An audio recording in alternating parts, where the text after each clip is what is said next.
Welcome back to the Morning Blend. Are you pregnant? Why are you still single? Those are just a few of the questions that can be uncomfortable depending on the situation. We've all been in those sticky situations, but how do you gracefully remove yourself or address the questions? That's the question, right? That's why we need an expert. Yeah.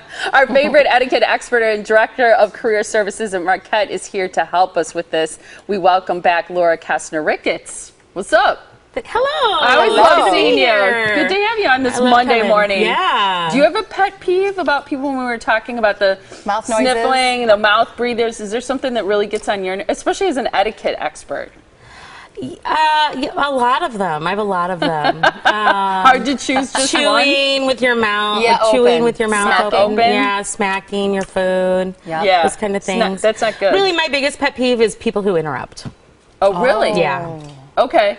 Yeah. I don't know if that's really a pet peeve. It's sort of a personality trait for some people. Yeah. So how do let's just get to that question so I know how to act from now on. How do you handle somebody who's driving you crazy? One time on an airplane, I literally had to switch seats because the guy next to me was sniffling so much. Rolling snot in his nose. I thought I was going to just strangle him, so I just moved seats.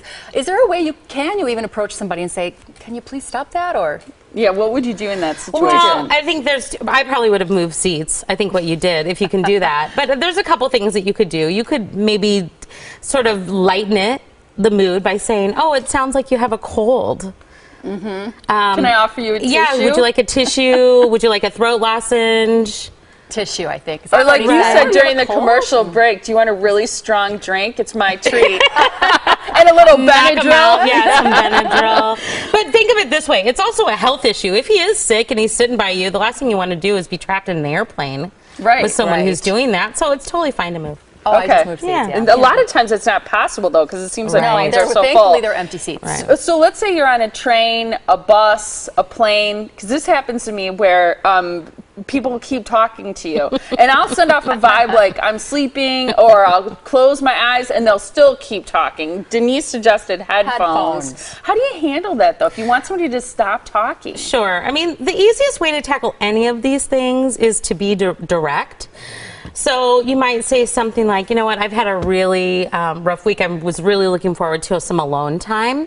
So if you don't mind, I'm going to go ahead and read my book or just close my eyes. See, I feel like that sounds rude. I do too. You know, because I think I just say that's how we go. Okay, so this is what I've learned about you. You are passive aggressive when it comes to these things. Well, because I think I give off a vibe like I'm friendly or that I'm interested in talking to people, and I am interested in being friendly. Right. But then I don't want to keep carrying on a conversation. So then it's friendly to say, oh, it's been so nice talking to you, chatting with you. I really been looking forward to this 2 hours of alone time. I got my book, so see you at the end of the flight, something like that. You know, I didn't know you were going to psychoanalyze me today, I'm too. Sorry. If you keep bringing me back, I'm getting all this information. I'm just kidding. I'm just kidding. No, that's good, it's easier to be direct because what if they don't get the hint? I mean, you're just getting more and more frustrated, and you don't need that. I mean, just cut it off at the pass. Yeah. Right. I have a 4-year-old who says to me, Mom, I need alone time. No way. Yeah, that's what we do in our house. We need alone time. There's nothing wrong with it. Okay. Love it. Yeah. I like that. This has happened to me several times too. You're trapped by somebody who's talking to you and you're bored with this conversation. How do you end the conversation? Like if you're mingling at a party, I find if you're talking to somebody and you're ready for it to be over, but you have the awkward little and then you want to end it. How do you do that gracefully? Right. We do a whole program at Marquette with the students about networking and how to exit gracefully. There are a lot of different tactics. So one might say, oh, I see someone over there I need to talk to. It was so nice chatting with you. Okay. Or and that's okay to say because the what I feel like then you're you have saying to go to is, someone though. You can't just go stand at the bar with a drink. Can't just go get a drink. Right. But the thing is, it's okay to say, in essence, there's someone else I want to talk to, so I'm done talking to you, is the message, really. Right, because you've had a conversation. It was so nice chatting with you. Good luck on your upcoming vacation, and exit. You don't even have to give a reason. Okay. Just, but end it politely. I always say, we'll talk to you again, or we'll talk to you later. Right. Another nice thing is if you see someone else, this is kind of the trick, and say, oh, I'd love for you to meet Peter over here. Peter, this is Molly, Peter. I'm sure you guys have a lot to talk about. I'll see you later. Wow. Okay, that's interesting. Pass okay, them off. yeah, pass them off Pass to them someone off, else. right. Okay, so what about intrusive questions? We talked about last time people who say, and this is the worst. It's bad to be on either end of the "Are you pregnant?" question. So most people, I think, should avoid it unless they see the ultrasound. Right. And your answer was hilarious. So someone says, "Are you pregnant?" and you say, I just really love pizza. I love that answer. Okay, but some of the other ones are, why aren't you married yet? And this is something Tiffany and I have talked about because she's in her mid-30s, or early 30s, sorry. And people say, didn't want to overage her. And people say, why aren't you married yet? You're a great catch. You're a beautiful girl. Yeah. Well, there are a couple things. One would say, I just haven't met the right person. But a good question, there was a whole list of these. A good way to respond to that is, why do you ask? Oh. So then it might lead to, do you know someone who You could set me up with, or any of these. Why haven't you had kids yet? Why do you ask? It puts it back on them, and so then they can think, oh, why am I asking?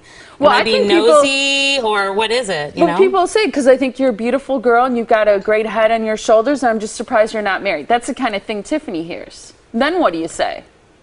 I just haven't met the right person. Yeah. I'm not sure marriage is for me. Right. Yeah, it's kind of intrusive. I mean, why does everybody have to be married? Yeah, well, right. That's the Boy, question. sure, enough people sure ask that question. Or, what, are you They going to have any more do. kids? Do you have kids? Are you? Well, you're walking down the aisle and they're saying, when are you having children? Right. Well, and as soon as you have a child. Yeah, when are you having the next When one? are you having the next one? It's crazy. Yeah, because it's personal, right? It's personal. So you can say, I don't discuss my personal life. That's a We good haven't answer. really talked about it. That's direct. I don't That's know. very direct. See, I have a hard time sometimes, like you, being direct. But what about? I'm curious too. What does your husband do, even if he's unemployed? What about people who hint at how much do you make? Wow. You know what I mean? How much do you make? What does a job like yours pay? Oh, So yeah. that's okay. Well, that's an easy one. You can say there are great websites with salary information. My friend Laura, the career services person, knows all about it. Yeah. How about just not enough? Yeah. How much do you make? Right, Not enough. Yeah, sometimes humor is a enough good to way. pay our mortgage and go on vacation. Right. Enough Just said, lighten right? it up. Lighten it up. Here's one that's happened to me. In fact, I was at Summerfest yesterday, and this girl came up to me, and she's like, do you remember me? And this is something I find that people say a lot at high school reunions or reunions of some sort. But so many people come up to me and say that, do you remember me, or do you know who I am? And it's like I feel like I meet so many people and I don't want to be rude. I think that's one of the worst questions to ask someone, because really if I is. say no, then how do you feel? Right. So the best thing you could do is remind me. I'm sure I've met you before. Again, be honest with them. Well, and it ended up, it was a girl at Summerfest. I went to high school with her in another state, and she was a year younger than me. Refresh my memory. Context. You don't have context. You Right. could say that. Give me a hint. Give me the context. Yeah, give me a hint. Right. That's good. Really quick, this one, because this happened to me several times.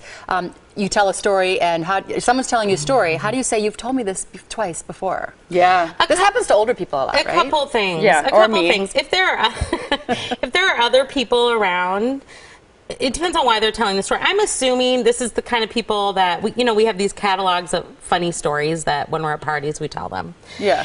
So you could say, "Oh, I love this story. This is the greatest story. You've got to hear Molly's story," and then she'll probably make a mental note like, "Oh, Laura's heard that before." Right. Or you could say, "Oh, right, you told me that last week. Whatever happened?" Or "Tell me again," or something back with it to let them know. To not be rude, but to say, I've heard this before. I'm going to give you a pass. Tell me again. But hopefully she'll remember that. But a lot of people don't. I mean, my dad, he's told the same story over and over and over and over and over. And that became the hilarious part, is that we've all heard it a million times. Right. And sometimes it's okay to hear you don't more want to than be once. rude. Who cares, right? Changes, right? Yeah, and I do feel like, though, if you remind someone that you've heard it before, or parts of it or something, sometimes then just giving them a little cue, they'll keep it a little shorter then, which is a good thing. Right. Yeah, sticky situations. It's good right. stuff. Thank you so much for talking to us about that. Thanks for having me. And you can go on Facebook and tell us what annoys you about other people. It always happens on a plane, right? Yeah, we're stuck somewhere. Thanks, Laura. We appreciate Thank it. you.